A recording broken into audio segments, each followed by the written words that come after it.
Falar sobre a Bahia é falar do contato com o mar, com a Baía de Todos os Santos, com o Recôncavo Baiano.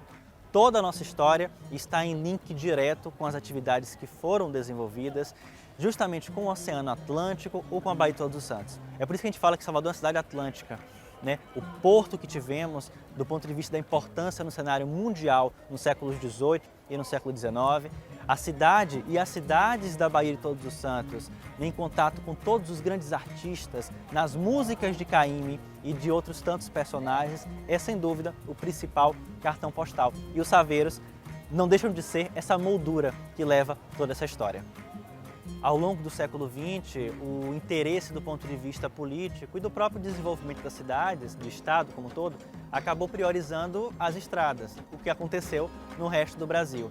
Então esse contato com o mar, esse contato náutico, essa poesia a bordo dos saveiros, acabou aos poucos rareando. E o transporte que era feito pelos mares, acabou sendo feito pelas rodovias até chegar à então capital. Mesmo assim, a beleza continuou. Nessas raridades que continuaram em alto mar ou pelos rios do Recôncavo Baiano, toda uma série de tradições e costumes, ou mesmo a própria beleza em levantar uma vela e descer uma vela com as cerâmicas de Maragogipe, continuaram presentes. E o mais importante de tudo isso é que o saber continuou entre as pessoas que moram nessas cidades e que continuam com todas as dificuldades ainda presentes nesses barcos, fazendo a troca de mercadorias entre cidades na Baía de Todos os Santos.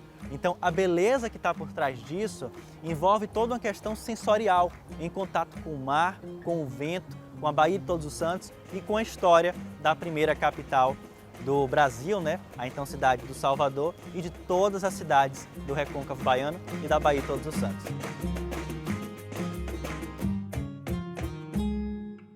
Não é à toa que durante séculos tivemos um dos maiores portos das Américas, que ficava logo aqui embaixo, onde hoje temos o Porto de Salvador.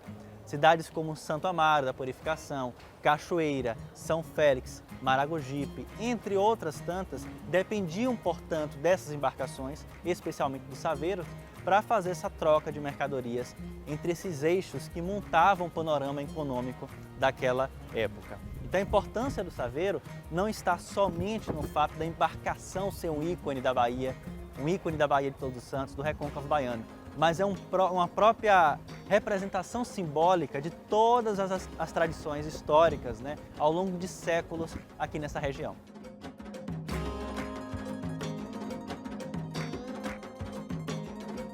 A ideia que está em curso agora é retomar essa tradição, fazer com que os saveiros voltem a ser um ícone, reinem na Baía de Todos os Santos, levando justamente as pessoas do terminal náutico aqui de Salvador para outras regiões da cidade ou mesmo outras regiões Bahia adentro. Ou seja, é fazer com que os saveiros voltem a reinar na Baía de Todos os Santos, como foi no passado.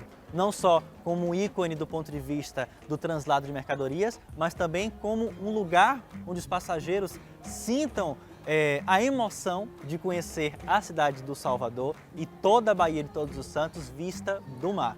Algo que acabou com o passar do tempo se perdendo, mas que vai voltar.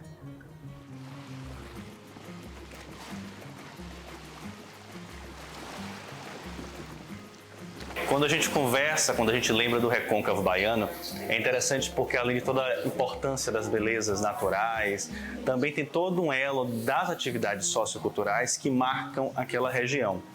Então, um desses pontos que se destacam na região do Recôncavo, de Maragogipe, entre outros lugares, é justamente a questão da cerâmica. E quando a gente fala sobre essa atividade, sobre esse ofício que é passado de gerações e gerações ao longo desse tempo, destacamos justamente essas tradições, saberes que não necessariamente dependem do escrito, mas que estão presentes na oralidade, de passados que continuam em nosso presente. A peça, tudo assim, no momento que você vai fazer qualquer peça. O que nós temos que pensar bem, perna, mão e a mente, para poder acontecer tudo que a gente quiser fazer na vida. Porque sem a mente a gente não consegue nada, porque você tem que centralizar, não, eu vou fazer isso, mas a mente tem que funcionar. A mão vai modelar e a perna é quem vai chutar. Aí sempre eu costumo falar assim, perna, mão e mente. Porque se eu não chutar o torno, eu não consigo fazer nada. Então, para poder começar a acontecer, eu tenho que chutar primeiro o torno, depois a mão para modelar e a mente funcionando.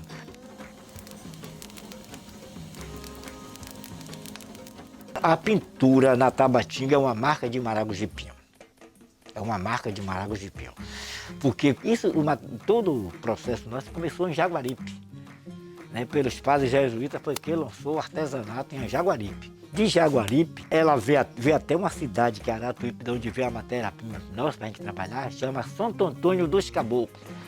Os caboclos faziam essas peças lá em Aratuípe e conduziam nos lombos dos animais para poder colocar aqui no nosso porto. O que foi que os caboclos achou? Eu disse, não, é melhor a gente trazer o barro para aqui e fazer a produção aqui, porque o rio é mais fácil. O calado do rio nosso é melhor do que o de Aratuípe. Os caboclos aí trouxeram o trabalho e entregou a gente, que aqui era uma aldeia. Aí disse, não, vamos ficar aqui em Maragogi-Pinho. Um barro, né? Que hoje a gente modela ele, deixa ele pronto, bota no torno hoje para fazer, para depois preparar eles, a peça. E daí, quando tá já preparado, a gente manda para a burnideira, que chama burnideira, dá o brilho nas peças, para a gente botar pelo vento, para enxugar hoje, o vento que enxuga as peças. Quando tá sequinho, aí que a gente bota no forno e dá um esquente nele, né? Aquece ele o tempo todo. Se for o grande, 17 horas. Se for o pequeno, 5 horas, 6 horas de relógio, a gente aquecendo ele. Quando está pronto, a gente vê que dá para queimar. Aí a gente queima ele, mas quando a peça já está, o escaco já está todo alvejado ali, é que a gente já sabe que está queimado. Você tem que ter o carinho com a peça, você tem que ter o jeito de pegar na peça, você tem que não ter a mente pesada, só pensar naquilo ali que você vai fazer. A cerâmica, além de ser um recipiente para você guardar algum tipo de líquido ou qualquer outro tipo de alimento que é feito ali, também tem uma identidade visual do local. Ou seja, o artista coloca na sua arte, naquele produto que está fazendo, um ponto de seus saberes e de sua formação sociocultural ao longo do tempo. Então toda a forma da cerâmica é também uma forma do artista que está dando. Ou seja, aquele efeito do demiurgo de criar algo que tem uma relação com o local, com a identidade do local. E um ponto curioso para destacar é que na região de Cachoeira, por exemplo, as cerâmicas eram super valorizadas, inclusive para guardar determinados sabores, né, determinados aromas, ou mesmo água, com aquele currão que tinha em toda casa, em todo engenho, em casa grande, etc., que até hoje está presente nesses lugares. E falando de Cachoeira, é interessante a gente falar também sobre essa questão das bebidas. Um dos marcos do Recôncavo Baiano é a questão de ali ser o principal centro da economia da época da colônia e do império ao longo de séculos.